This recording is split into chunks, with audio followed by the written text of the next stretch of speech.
Just remember, FPL is tough, but you are tougher.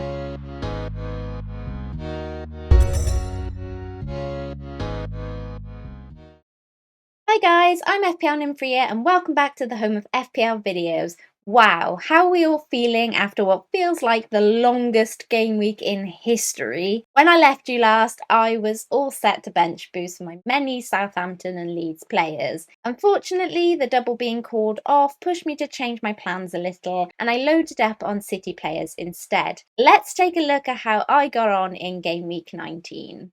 Martinez ended up with a double game week, so he was an easy play for me. He got a clean sheet against Newcastle and made 7 saves against Manchester City, grabbing him at 2 save points. 9 points over 2 games isn't so bad, especially with one of them being against an informed City team. You'll notice one major difference in my team here, John Stones. When I found out City had a great double and with their defence having had 4 clean sheets in 5 before game week 19, I knew I wanted a City defender. As you'll see when I move forward, I needed cash for my midfield transfer, so Chilwell to Stones became my first move, and boy did it pay off. John Stones went all messy on us against Crystal Palace, getting a brace and a clean sheet for boot. I think it's been my best transfer to date this season, especially considering he then went on to get a clean sheet against Aston Villa. 27 points is just legendary. The man was solid as a rock this week. Moving on from you know everything John Stones to Soufal. Vladimir was also doing his best to drag my team up the ranks with his 12 points from an assist against West Brom and a clean sheet against Burnley. Robertson though was a disappointment. I expected a clean sheet against Burnley and a return in one of those games. I did get my clean sheet unexpectedly against Manchester United, but at his price it should be much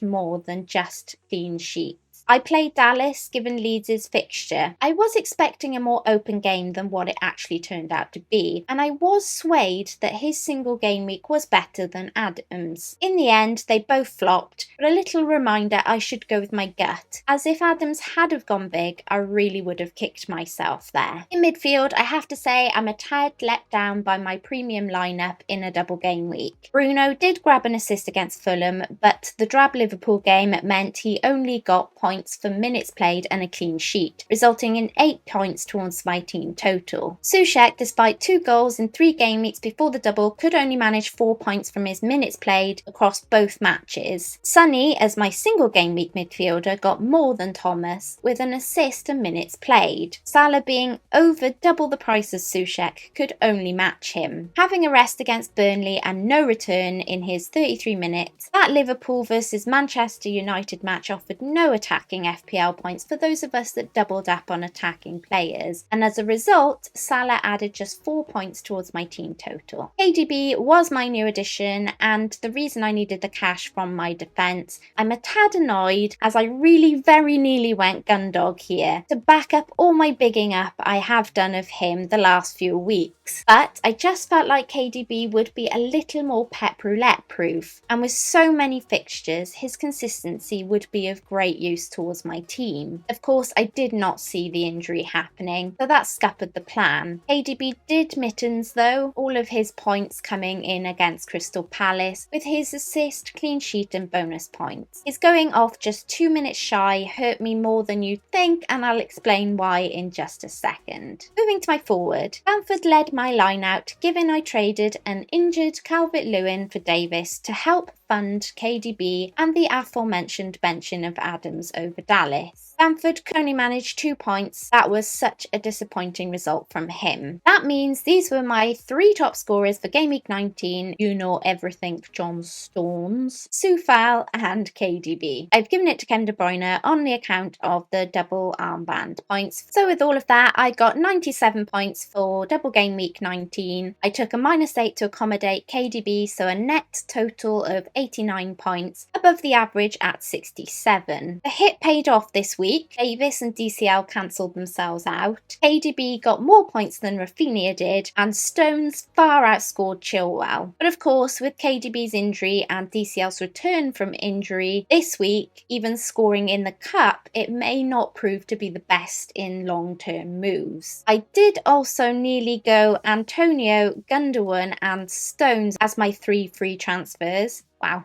Try saying that fast.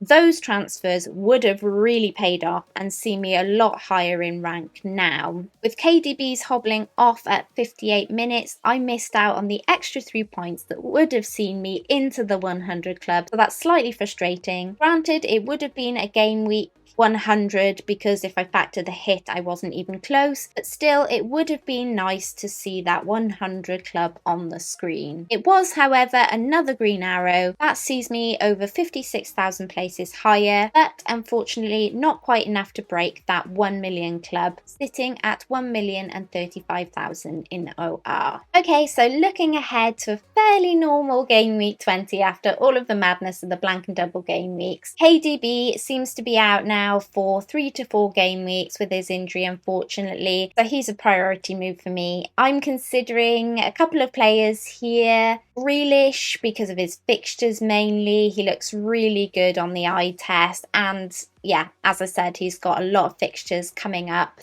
to be fitted in, so there could be a lot of game weeks coming up for him. I'm also considering Gundogan for KDB. Obviously, it was a move I had considered last game week, so it would just be going through with that now. You know, Gundogan looks really good. I did have him in my blank game week 18 team where he unfortunately got his first blank in ages, but I've bigged him up. You'll have heard me bigging him up on the Always Cheating pod and also on some of the scout networks and on all of my channels, so that would allow me to free up a lot of cash going forward. I am also looking at Maddison. My concern with Maddison is Vardy being out injured. Leicester did incredibly well in the cup and so did Maddison, but I am concerned that the Premier League, you know, the calibre of the teams that they'll be facing is a step up from that, and I would be concerned the Maddison fixtures might be a little hampered by not having Vardy around. Could go either way though, he looks great.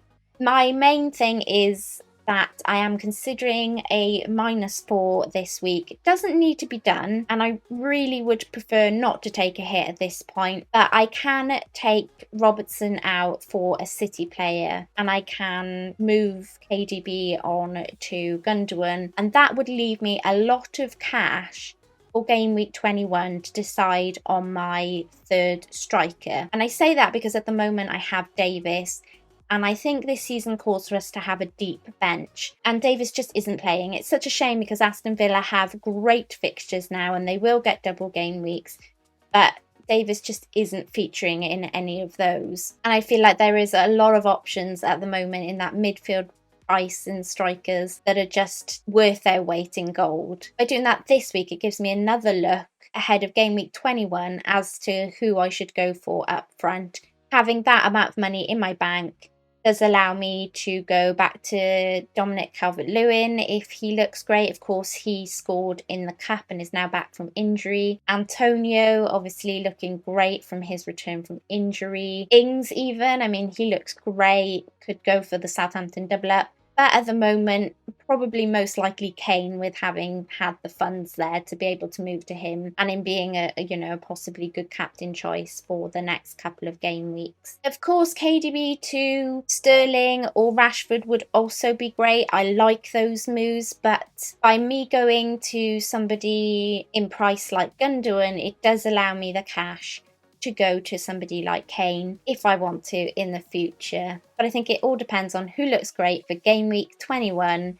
Let me know what you guys think in the comments below. My game week 20 captain is likely to be Bruno Fernandes though, regardless of any of my transfers. Bruno got a rest in the cup and he came on to score. Sheffield United are still shipping goals for fun, so I hope Bruno can get me a return there. He will be most likely the most captain this game week, and I'm happy to stick with the crowd on that one. And lastly, moving on to the trending transfers this week, let's take a look at the players in and out ahead of Game Week 20. Of the goalkeepers, Martinez is the trendiest goalkeeper in with 82,000+ purchases at the time of recording. Edison is the next highest with over 48,000 buys. Meslier is the most transferred out goalkeeper ahead of Game Week 20 owing to his injury and recent bad form, with 51,000+ sales. The next highest out is McCarthy with 41,000+ managers getting rid of the Southampton goalkeeper. Of the defenders, Zuma is leading the way for sales out this week due to being dropped on stats, with over 251,000 managers selling on the Chelsea man. Teammate Chilwell is the second most transferred out with 76,000+ sales. Stones is the trendiest defender in after his mega haul in Game Week 19 with 448,000+ purchases. Diaz is the second most transferred in defender with over 219,000 buys.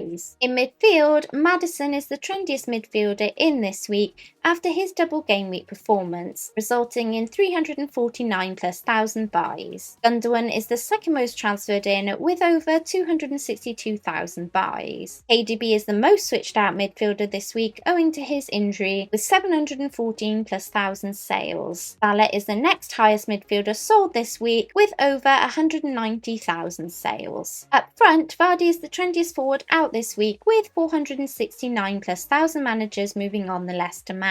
Calvert-Lewin is the second most sold forward this week with over 333,000 sales, despite returning from injury. Antonio is the front runner in the forwards category this week with over 288,000 purchases. Kane is the second most bought forward ahead of Game Week 20 with 284,000+ buys. And that's it, you guys. Thanks for watching. We'll tweet out if we're going live with the FPL Wildcats this week, so make sure you keep your eyes peeled to our Twitter channel. Hopefully the Dream Team stream will make an appearance soon after all these craziness of these double game weeks calm down a little bit and my health is a little bit better. But for now, please don't forget to check out my sponsors of this video, fantasyfootballfix.com, and please don't forget to like, subscribe and hit that notification bell and do all those fabulous things.